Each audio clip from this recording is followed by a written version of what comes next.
예수님이 계신 곳에는 언제나 사람들이 많았습니다.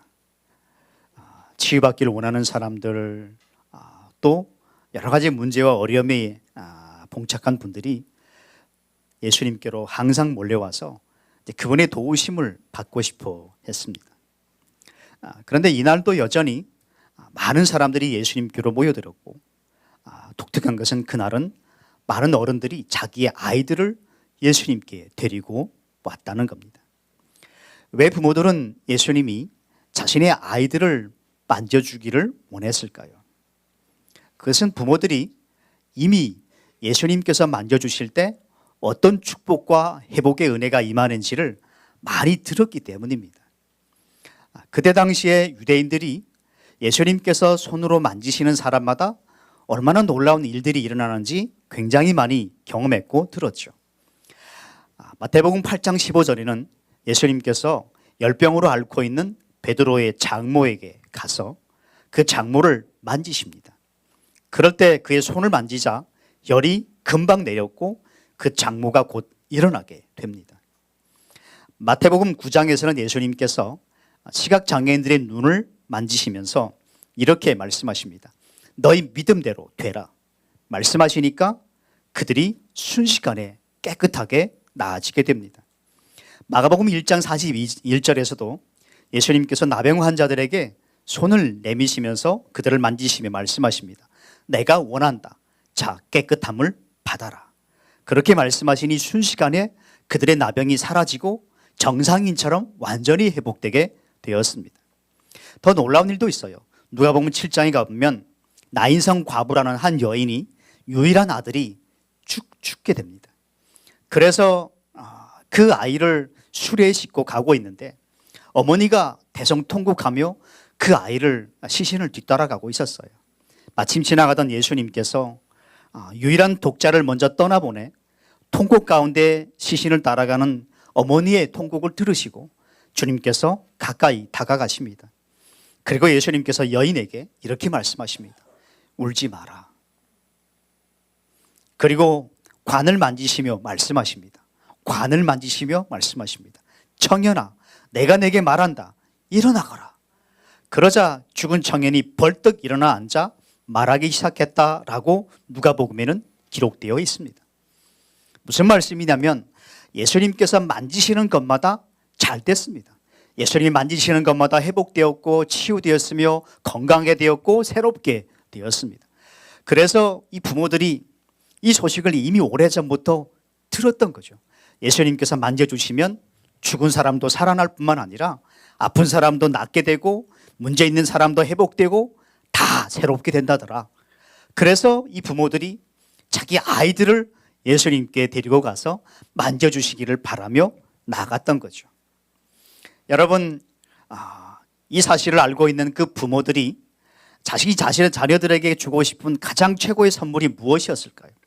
예수님이 그 손으로 자기 자녀들을 축복해 주시고 만져주심으로 자녀들의 인생이 그분의 은혜 가운데 살아가게 되는 것, 이게 그 부모들이 원했던 것이었습니다. 하지만 제자들은 예수님께로 나오는 아이들과 부모들을 보고 꾸짖습니다. 이 꾸짖다라는 단어의 원어의 의미는 강한 반대를 표현하며 훈계하다 혹은 강력하게 경고하다라는 의미입니다. 그러니까 제자들이 오지 마세요 이 정도로 한 게 아니라 강하게 경고한 겁니다. 오면 안 된다고요. 애들이 왜 와요? 지금 막 경고하고 있는 겁니다. 당시 제자들이 그렇게 했던 이유가 있어요. 그때 당시는 아이들을 인구 통계에 넣지를 않았습니다. 그러니까 그 사회에서 아이들은 존중의 대상이 아니었어요. 그냥 돌봄과 훈계의 대상이었지 존중의 대상은 절대 아니었던 거죠. 뿐만 아니라 제자들이 보기에 아이들은 긴급한 필요가 있는 대상이 아니었어요. 왜냐하면 그 예수님이 계실 때에 귀신 들린 사람들, 병든 사람들, 문제 있는 사람들, 아픈 사람들, 얼마나 많은 어려운 사람들이 예수님의 도움을 받으려고 왔겠습니까? 그들에 비하면 아이들은 사실은 긴급한 필요의 대상이라고 볼 수 없습니다. 그래서 예수님의 제자들이 합리적으로 지금 맡고 있는 거죠. 그들 보기에는 너희들은 지금 긴급한 사안이 있는 것도 아니고 사실 앞으로 너희들은 어리니까 예수님 만날 수 있는 기회가 언제든지 올 거야. 그러니까 너희들은 가까이 오면 안 돼. 오늘날에 당시의 제자들의 생각과 같은 생각이 오늘날에는 바뀌었을까요? 아닙니다. 많은 그리스도인들이 아이들에게는 아직 예수님을 만날 기회가 있다라고 생각합니다. 너희들은 지금은 예수님 안 만나도 괜찮아. 지금 너는 어린 아이잖아. 아직 괜찮아. 많은 사람들이 아이들에게 있어서 예수님을 만나는 것은 급한 일이 아니라고 생각하죠. 사실 그렇습니다. 지금 중요한 건 공부를 열심히 하든지 놀든지 부모 말 잘 듣고 그냥 사고 안 치는 것, 이것이 아이들에게 중요한 것이지 너희들이 예수님께 지금 나오는 것이 그렇게 중요한 건 아니다 라고 생각하는 것은 그때나 지금이나 어른들의 세계에서는 동일한 생각들이요 태도들입니다. 다시 말하면 아이들이 예수님을 만나는 이 중요한 신앙의 문제를 나중 문제로 취급하는 건 그때나 지금이나 변함이 없다라는 겁니다. 심지어 어떤 사람들은 아이들이 예배에 방해가 된다고 생각합니다. 그런데 우리나라만 이렇게 하지요. 제가 DTS 받을 때나 여러 나라의 집회를 가보면 예배당에 아이들이 많습니다. 부모들하고 같이 앉아있는 예배당이 많습니다. 요즘 미국은 전세대 예배라고 아기부터 같이 드려요. 거의 다. 크게 울지 않은 이상은 그냥 같이 드립니다. 소곤소곤 얘기하는 부모들도 많고요. 그런데 우리 부모들은 아이들이 조금이라도 얘기를 하면 견디질 못하죠. 예배의 방해자들이라고 생각합니다. 그럴까요? 사실은요, 눈을 똑바로 뜨고 설교자를 바라보는 어른들은요, 딴 생각을 많이 하지만요, 실제로 딴 얘기를 많이 하며 앉아있는 아이들은 어른들보다 말씀을 더 잘 듣습니다. 아십니까? 아이들이 조금만 떠들어도 눈살을 찌푸리고 아이들이 지금 하나님께로 나아갈 때가 아니다라고 생각하는 부모들이 의외로 많습니다. 그래서 여러분, 아이들이 예수님께로 나오는 것을 가로막는 제자들을 보면서 누구도 이것이 잘못되었다, 문제다라고 생각한 사람이 없었어요. 그건 당연한 것이었습니다. 지금 너희들 어린 아이들보다 얼마나 급박한 어른들이 많은데 너희들이 예수님의 시간을 빼앗으면 안 되지. 이게 제자들의 생각이었고 그 당시에 주님 주위에 있던 모든 사람들의 동일한 마인드였어요. 그런데 예수님께서는 뜻밖의 반응을 하십니다. 주님은 노하십니다. 여기서 노하시다라는 이 단어는 합성어예요. 많이라는 단어와 슬프다 혹은 탄식하다라는 두 단어가 합쳐진 합성어인데요. 다시 말하면 우리말로 노하다라고 써 있지만 그냥 분노한 정도가 아니라 주님께서 굉장히 가슴 아파하시면서 분노하신 거예요. 이게 그럴 일인가요? 아니, 아이들이 예수님께로 나오는 걸 좀 막았다고. 이 단어가 어디에 쓰이냐면 장사치들이 사람들이 성전에서 뭘 팔 때 그때 주님이 노하신 것과 거의 비슷한 맥락이거든요. 이게 그 일입니까? 그러나 예수님께는 그 정도의 일이었어요. 왜 그랬을까요? 왜 예수님께서는 사람들이 긴급한 필요가 있는 것도 아닌 아이들이 예수님께로 나오는 것을 막는 이 제자들을 보시면서 예수님이 왜 이렇게 노하셨을까요? 그것은 아이들의 영혼과 그들의 삶을 어른들만큼 소중하지 않게 생각하는 사람들의 잘못된 마음 때문이었어요. 아이들에 대한 사랑 때문이었기도 했지만 그 바닥에는 주님의 마음은 이것입니다. 너희들에게, 어른들에게 구원이 절박한 만큼 이 아이들에게도 구원이 절박하고 시급한 문제란다. 예수님께는 어른의 영혼이나 아이의 영혼이나 동일하게 소중하고 주님께 나와야 될 그때가 미뤄도 괜찮은 사람은 아무도 없다라는 거예요. 이게 예수님께서 아이들이 예수님께로 나오는 것을 막는 어른들을 바라보시며 노하신 가장 큰 이유입니다. 제자들의 태도는 이렇죠. 너희들은 아직 어리니까, 나중에 믿어도 되니까. 이 말들은 겉으로 보기엔 문제가 없어 보이지만 본질은 이겁니다. 지금은 하나님께로 나아가지 않아도 된다. 이거예요. 여러분, 이것은 제자들만 그런 것이 아니라 오늘날 사실은 예수를 믿는 많은 부모들에게 나타나는 보편적 현상입니다. 그리고 하나님께서는 제자들에게 당신의 태도를 보여주신 것처럼 이러한 마음을 가지고 살아가는 우리들에게 주님이 가지신 태도는 노여움, 탄식, 아픔, 고통, 이것입니다. 예수님이 기뻐하시는 뜻은 이거예요. 어린 아이들이 주님께로 나오는 거예요. 주님께로 나오는 겁니다. 반대로 어둠의 영들은 아이들이 하나님께로 나오지 못하도록 끊임없이 방해합니다. 대표적인 나라가 있죠. 중국, 북한, 아프가니스탄, 사우디아라비아, 그리고 이라크, 이란, 그리고 중앙아시아 여러 국가들은 18세 미만의 아이들에게 복음 전도를 못하도록 법으로 규정되어 있습니다. 아이들이 성경 공부에 참여하면 안 됩니다. 집회 가면 안 돼요. 중국도 그렇고요. 왜 그럴까요? 그 어릴 때 주님을 만나지 못하면 그들이 세상의 유혹과 욕심으로 마음이 점점 병들어갈 때 예수님을 믿기는 쉽지 않다는 것을 알고 있기 때문입니다. 그래서 어둠의 권세라 그러죠. 어둠의 권세자들이 국가의 입법, 사법, 행정을 틀어진 어둠의 영들이 법과 제도를 통하여 어린 아이들이 주님께로 나오지 못하도록 국가적으로 그것들을 저지시키고 있는 것이 현실입니다. 그럼 이 일은 우리에게 상관없는 일인가요? 아니죠. 법으로 그 부분들이 자유롭게 명시되어 있음에도 불구하고 어쩌면 이 땅에 사는 많은 사람들이 어린 아이들, 우리 자녀 세대가 주님께로 돌아오는 것에 대한 절박함이 없죠. 사실은 없습니다. 전 세계 기준으로 제가 통계를 찾아보니까 2023년에 전 세계에서 약 480만 명의 아이들이 죽었더라고요.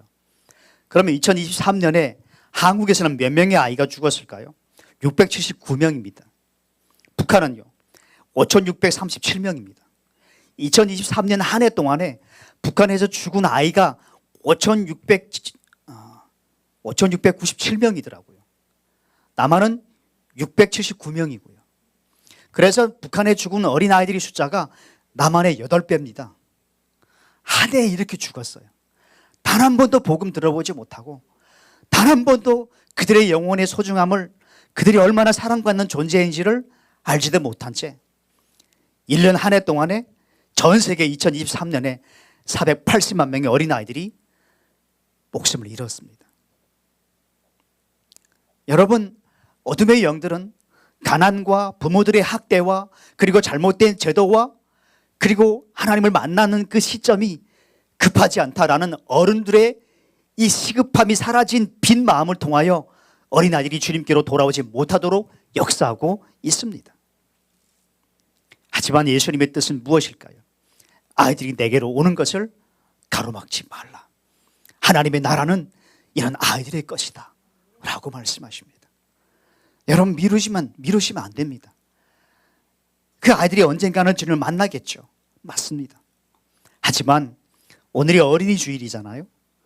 만약 우리의 자녀들 중에 어린이들이 있다면 예수님의 제자들과 같은 태도를 버려야 됩니다. 우리는 그 어린 아이들이 예수님을 만날 수 있도록 그들을 데리고 주님께로 나아가야 합니다. 내가 싫더라도요, 내 아이의 영혼을 위해서요, 내가 힘들더라도 내 아이의 영혼을 위해서 말씀과 기도로 주님 앞에 그 아이를 데리고 나아갈 수 있어야 됩니다. 그래서 예수님께 나온 이 부모들만큼 훌륭한 부모가 없습니다. 자신들이 어떠한 실질적 도움보다 자신의 아이들이 그 놀라운 사랑과 능력의 주님의 만지심을 경험하도록 하려고 하는 이 부모들을, 이분들보다 아름다운 사람들이 또 어디 있겠습니까?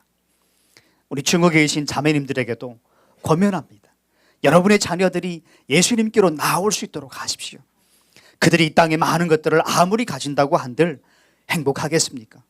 여러분이 부모들의 자녀들의 삶을 책임져 주지도 못할 거잖아요. 저도 마찬가지고요. 부모의 손을 떠나면 우리가 그들을 보호할 수 있습니까? 그들의 무엇을 도울 수 있습니까? 하나님이 그 아이들을 책임지고 하나님이 그 아이들의 부모가 되시고 하나님이 그 아이들의 일상을 붙드시며 하나님이 부모의 이상으로 그분의 삶 가운데 역사하셔야 되는 거 아니겠습니까? 그래서 부모로서 우리의 가장 큰 책임은 어린 아이들이, 우리의 자녀들이 예수님을 만나도록 하는 거예요. 우리는 그 일에 헌신하도록 부름받은 세대들입니다.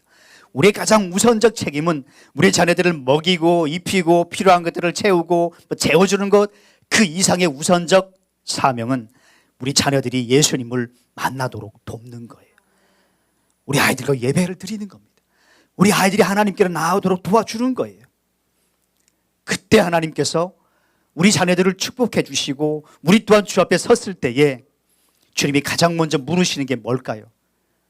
부모로서 아이의 영혼을 위해서 내 뜻대로 살았느냐, 이걸 물으실 거고요. 아내로서, 남편으로서, 그리스도께로 밀어붙여야 될 그 부부로서의 신앙적 책임을 다했느냐, 주님께서는 그걸 분명히 물으실 거예요. 교회에서 얼마나 헌신이냐, 그것보다 먼저 물으시는 게 이거예요. 성경은 아이들을 주변적 존재로 다루지 않습니다. 성경에는 아이라는 단어가 121에 나옵니다. 꽤 많이 나오는 거예요. 그리고 아이들 복수는 448에 나오고요. 그리고 아들들 2700회, 소년, 소녀 196회, 꽤 많죠. 저는 소년, 소녀가 많지 않은 줄 알았거든요. 196회. 아이들이 포함되거나 아이들에 대한 이야기는 수십 회가 넘고요. 이 모든 걸 종합해 볼 때 아이들이나 가정에 대한 단어는 성경에 총 8,000개가 넘습니다. 굉장히 많습니다. 하나님은 어린 아이들을 많이 사용하셨죠. 하나님은 정말 중요한 일을 하려고 하실 때 어른들에게 그 일을 맡기시기보다는 아이들에게 그 일을 맡기신 때가 성경에 많습니다. 여러분, 모세의 누나인 미리암이 나일강에서 모세를 지켜보지 않았더라면 이스라엘의 역사는 지금과는 달라졌을 겁니다. 당시 바로가 이세 이하의 아이들을 다 죽이라 그랬죠.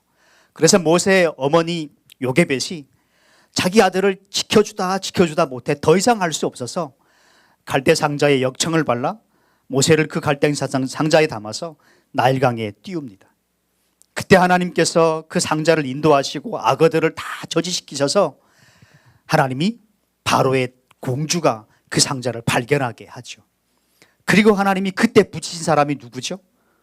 미리암, 모세의 누나였습니다. 그 모세 누나가 가서 공주에게 말합니다. 아기가 참 예쁘죠? 그래, 너무 예쁘구나. 제가 이 이쁜 아기를 잘 키울 수 있는 가장 훌륭한 분을 알고 계시는데 소개해 드릴까요? 그래, 그러렴.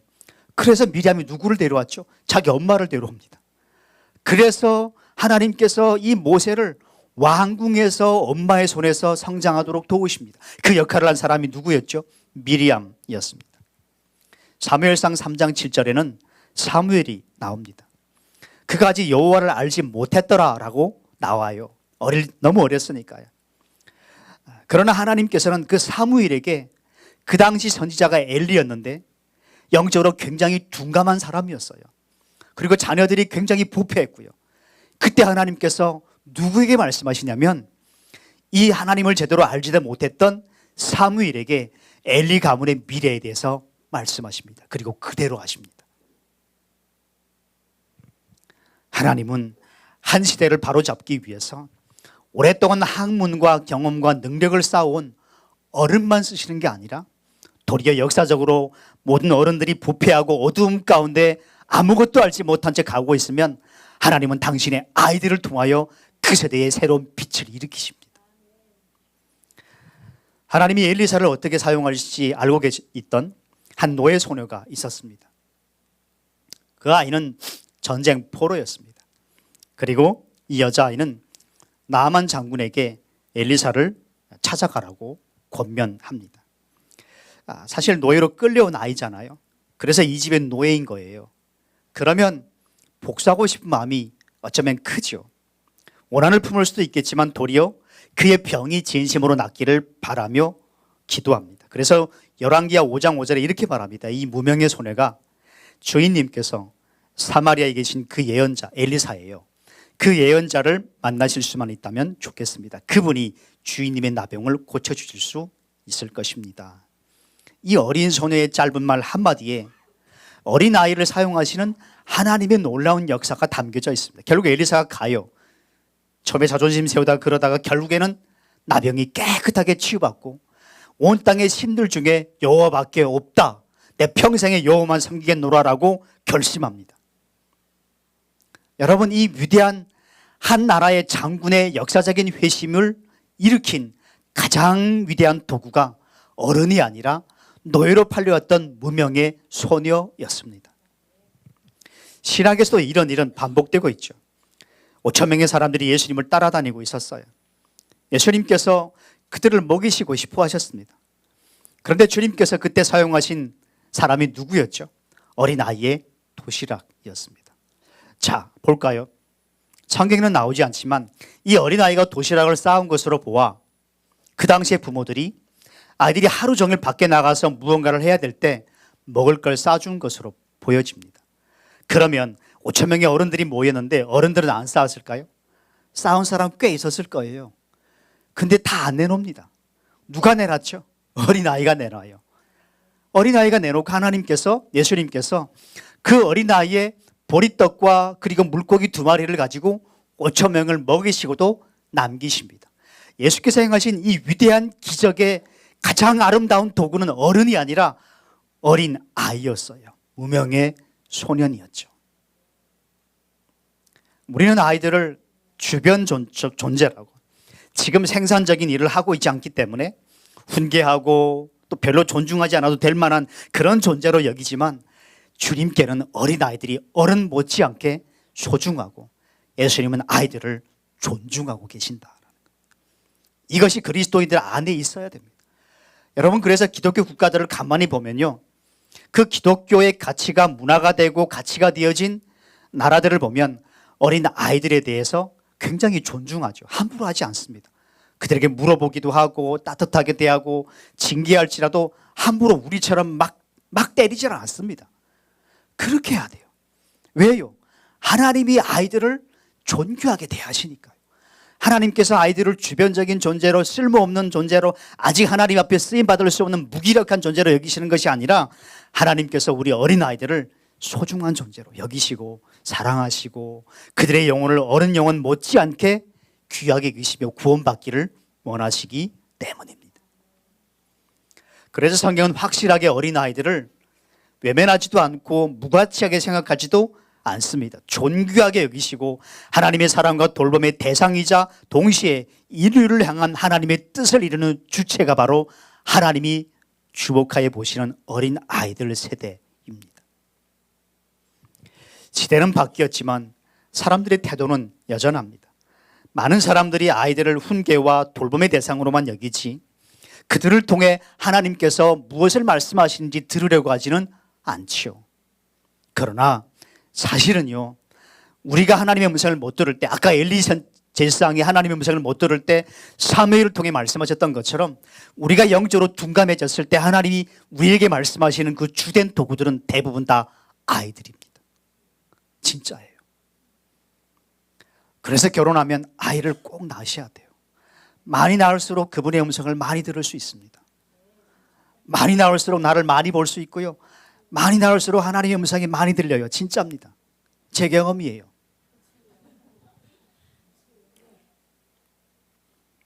하나님은 우리가 어린아이들을 통해서 매우 중요한 진리를 배우기를 원하십니다. 이렇게 말씀하십니다.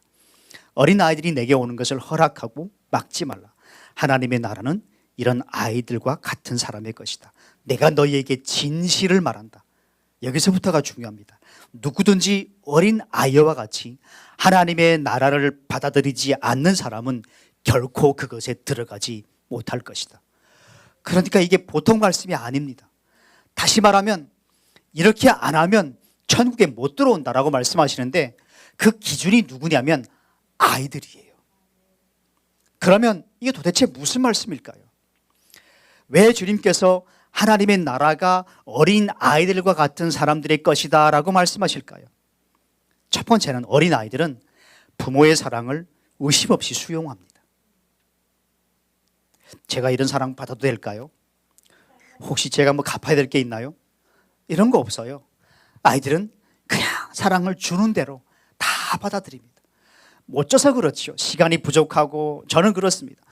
뭐 좀 바쁘기도 하고 그래서 그렇지 마음은 그렇지 않은데요, 못 줘서 그렇지 아이들은 의심 없이 그 사랑을 다 받아들입니다. 주께서 말씀하시는 요지는 이겁니다. 하나님이 십자가에 자기 아들을 내어주시기까지 사랑하신 이 사랑을 어린 아이들이 의심 없이 조건 없이 받아들이는 것처럼 그렇게 그 사랑을 믿음으로 받아들이는 사람만이 하나님의 나라에 들어갈 수 있다라는 거예요. 다시 말하면 우리의 믿음이 어떤 믿음이 되어야 될지를 어린 아이들을 통해서 하나님께서 우리에게 가르치고 계시는 거예요.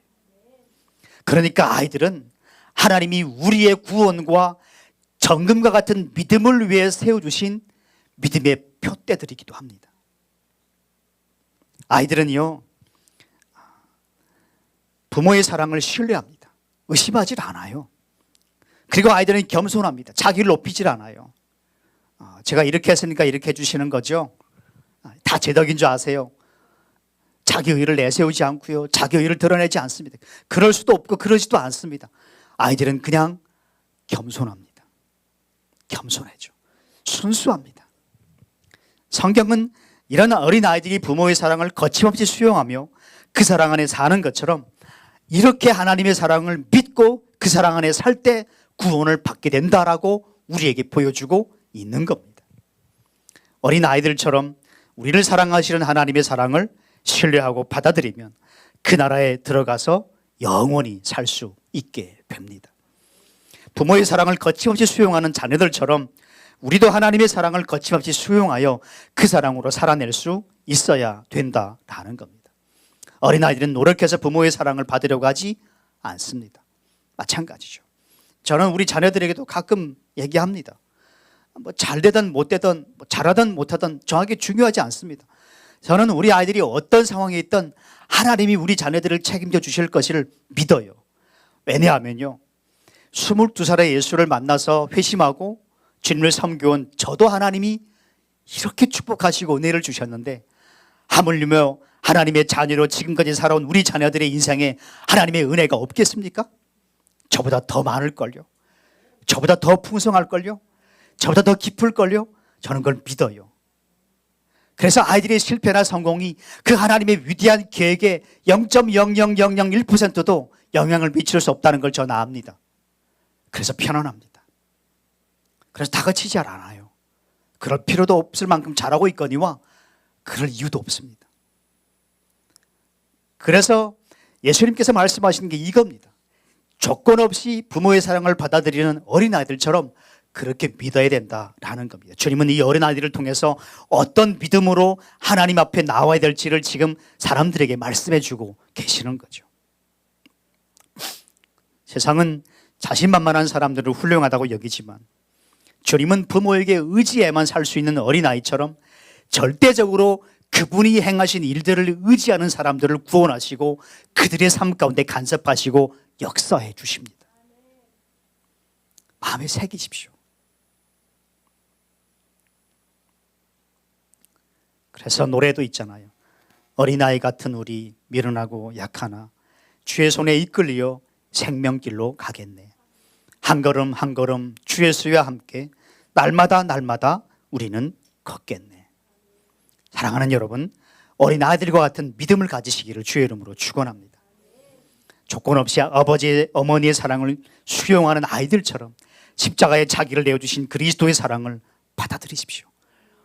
그 사랑을 믿으십시오. 그리고 자기 의를 내세우지 마십시오. 우리의 공로나 우리의 행위로 구원받은 것이 아니라 그리스도의 사랑으로 구원받았다는 사실을 늘 기억하고 그 사랑을 붙들고 살아가야 되죠. 여러분, 주님께서 어린아이들을 안아주시면서 한 아이 한 아이 머리에 손을 얹으시고 축복해 주십니다. 이것이 이 어린이 주일날 우리가 해야 될 일이에요. 오늘은 어린이 주일입니다. 무엇보다 우리가 이 어린이 주일날 관심 가져야 될 것은 우리 교회 안에 있는 어린이들입니다. 이 어린아이들이 예수님께로 나아올 수 있도록 우리는 그들을 위해 기도하고 축복하며 그들에게 우리의 사랑을, 그리스도의 사랑을 보여줄 수 있어야 됩니다. 이게 하나님이 기뻐하시는 일이에요. 뿐만 아니라 우리는 중국에 있는 자매님들의 자녀들 15만 명이 넘죠. 현재 이 땅에 와 있는 북에서 온 분들의 자녀들, 우울증 없는 자녀들이 있습니까? 대부분 다 있어요. 어린아이들이요. 어린아이들이요. 북한에서 2023년 동안 5,697명이 어린아이들이 죽었는데 단 한 번도 복음을 들어보지 못한 그 아이들을 위해서 누군가는 기도해야 되지 않겠습니까? 하나님이 그 일을 우리가 하기를 원하시는 거예요. 우리가 하기를 원하시는 거예요. 저는 여러분들이 저랑 마음을 같이 했으면 좋겠어요. 그래서 우리가 북한의 어린이 센터를 7개를 지금 세우려고 지역과 다 정해놓고 기도하고 있잖아요. 유익훈 집사님이 한 센터에 건축 도면을 그려놓은 게 저한테 있습니다. 나머지는 제가 시카고에 있는 건축회사를 운영하고 계시는 장로님께 부탁을 드렸고 이제 보현자매에게도 한 개를 맡기려고 해요. 다 준비되어 있는데요, 사람만 준비되어 있지 않습니다. 그 일에 헌신하고 싶은 성도들이 있지만 아직 충분하지 않습니다.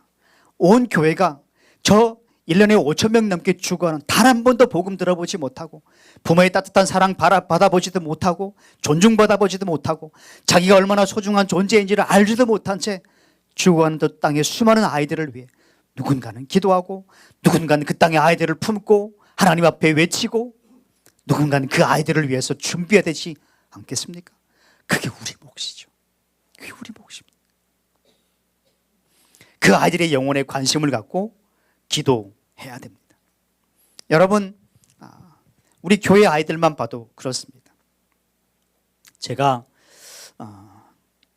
어떤 분의 이야기를 좀 들었는데, 목사님,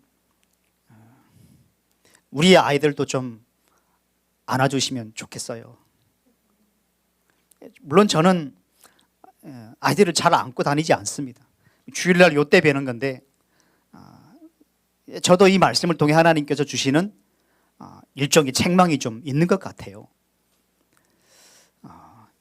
그리고 제 일상은 육아고요. 사실은 애들이 밥 먹고 막 있잖아요. 목사님, 성도님들이 다 그분 아이만 안아주고 그분 아이만 이렇게 좋아해 주는데 가끔 좀 서운합니다. 뭐 저에 대한 얘기이기도 하죠. 사실은 목사님이 좀 그랬으면 좋겠다, 그거 아닐까요? 근데 저는 가만히 보니까 우리 딸은 제가 가끔 안는데 이서랑 이런 애들 보고 손을 흔들어도 내가 뭐 안아주고 막 이런 적이 있었나? 뭐 강 목사님이 있으니까, 나보다 힘 좋은 아빠가 있으니까 뭐 그런 것도 있지만 내가 정말 그래 본 적이 있나? 예쁜 애기는 진짜 귀엽다, 너무 이쁘다 하지만 조금 큰 애들, 좀 다가가기 어려운 애들, 왠지 이제는 거의 독립했을 것 같은 어린 아이들 보면 내가 과연 그 애들다가 축복해 준 적이 있고 그 아이들을 안아준 적이 있고 그 아이들을 위해서 내가 뭔가 따로 준비해 준 적이 있나? 없는 거예요.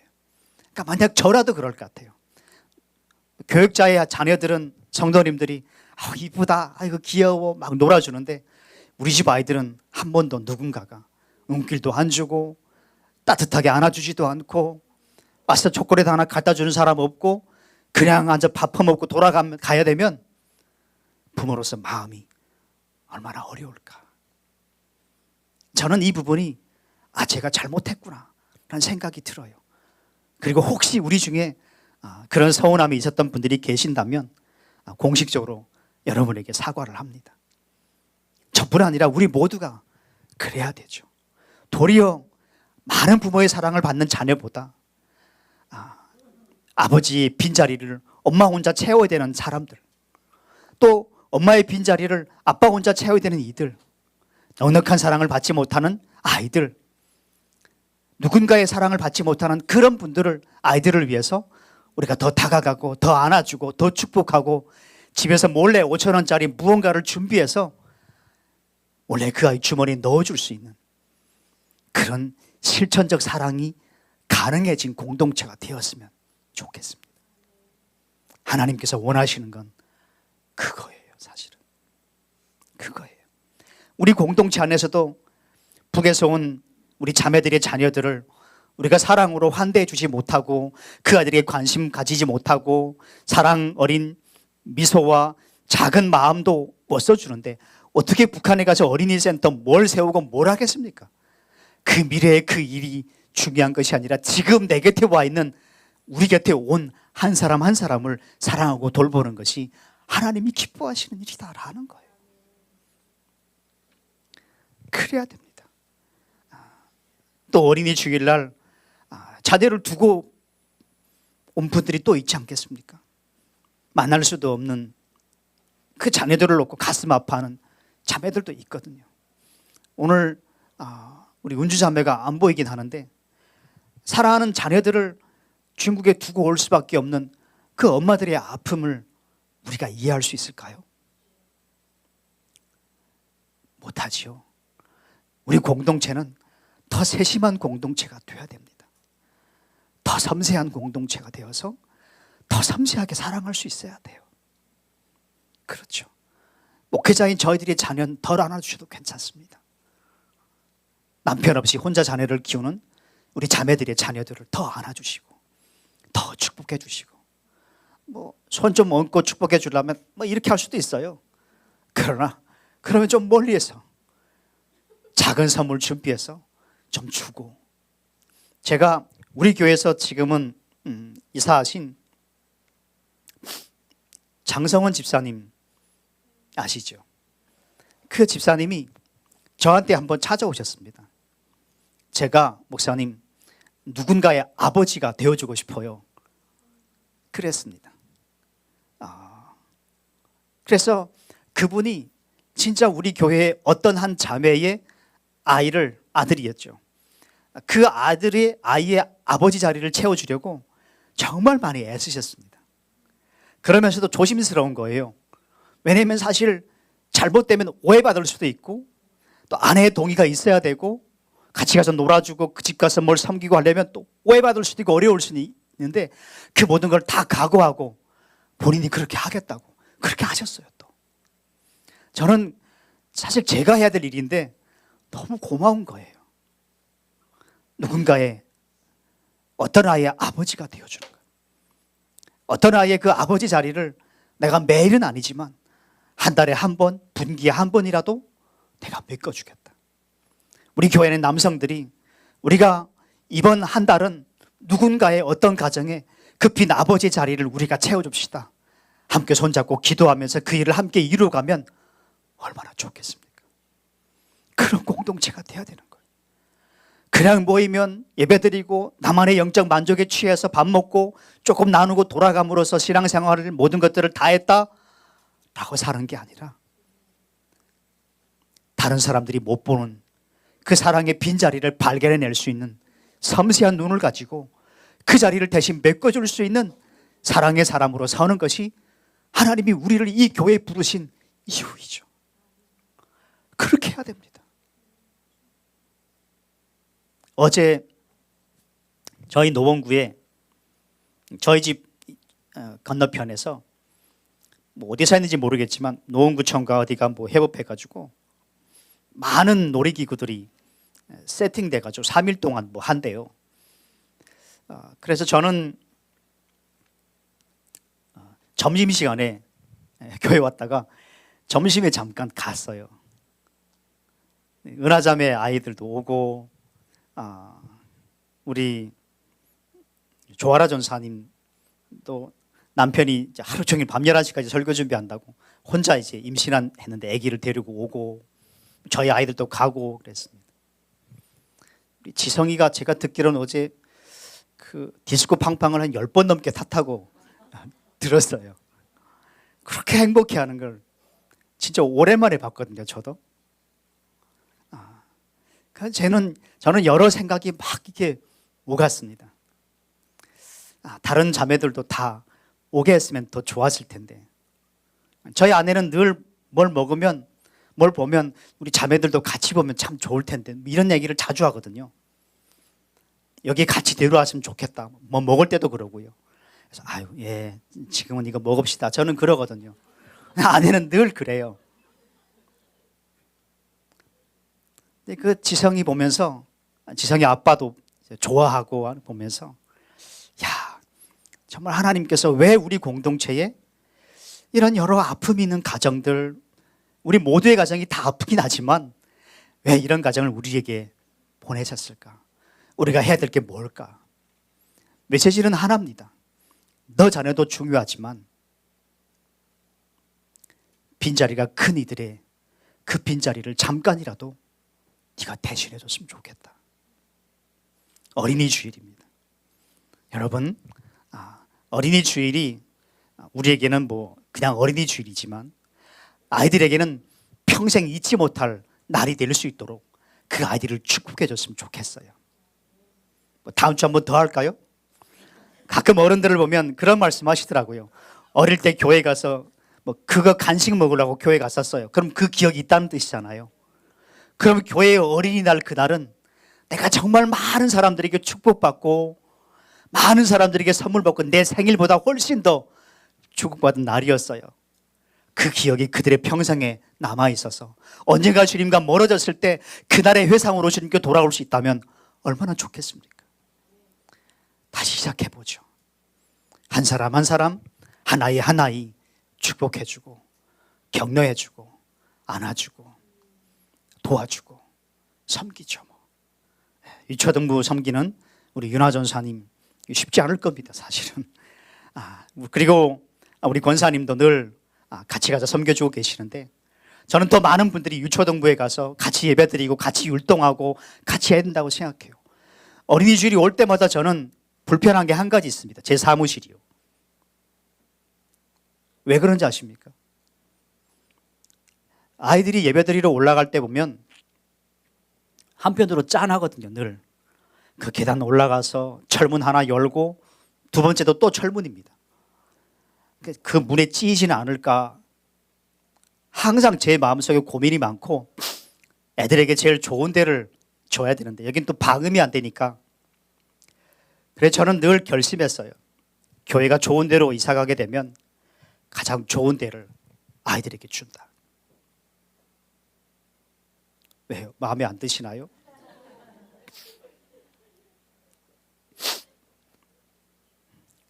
우리 교회 공동체가 정말 어린 아이들의 그 영혼 구원이 미뤄야 될 문제가 아니라 시급한 문제라는 사실을 기억하고, 아이들이 주님께로 나아가도록 기도하고 섬기고 사랑으로 그 누군가의 빈자리를 대신 메꿔주면서 그들을 위해 기도하고 나아가는 그런 공동체가 되었으면 좋겠습니다.